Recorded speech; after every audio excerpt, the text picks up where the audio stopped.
একটু ঘুরিয়ে ফিরিয়ে রান্না করলে সাধারণ রান্নাগুলো খেতে অসাধারণ লাগে। কিছু মটর আগে থাকতে ভিজিয়ে রেখেছিলাম, সেগুলো প্রেশার কুকারে নিলাম, দিয়ে দিলাম ওর মধ্যে পেঁয়াজ, রসুন, হলুদ, লবণ আর পরিমাণ মতো জল দিয়ে প্রেশার কুকারে সিটি হতে বসিয়ে দিলাম।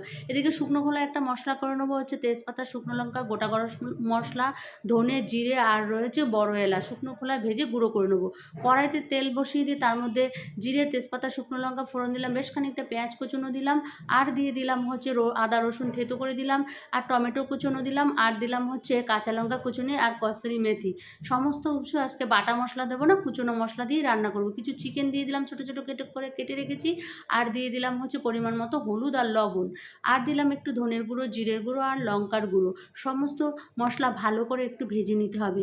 ভালো করে মশলা ভালো করে কষিয়ে নেওয়ার পরে দিলাম একটু কাসুরি মেথি, তারপরে কিছু আলু সেদ্ধ করে রেখেছি সেটা দিলাম, হাত দিয়ে ম্যাশ করে ভালো করে মিশিয়ে নিয়ে যে মটরটা সেদ্ধ করে রেখেছি ওটা দিয়ে দিলাম, ভাজা মশলা দিলাম, সমস্ত উপকরণ ভালো করে মিশিয়ে নিয়ে পাশে জল গরম করে রেখেছি সেটা দিলাম, একটু মিষ্টি ফেলে দিলাম, দিয়ে মিশিয়ে নেবো, ভালো করে ফুটিয়ে নেবো। ফোটানো হয়ে গেলে পাশে একটা তড়কা লাগিয়ে নেবো, সর্ষের তেল দিলাম, তার মধ্যে দিলাম হচ্ছে রসুন থেতো করে, কাসুরি মেথি আর শুকনো লঙ্কার গুঁড়ো দিয়ে ওই ফোড়নটা ওর মধ্যে দিয়ে দিলাম, ভালো করে মিশিয়ে নেবো, তারপরে লেবুর রস দিয়ে নামিয়ে নেবো। ভালো লাগলে লাইক আর শেয়ার।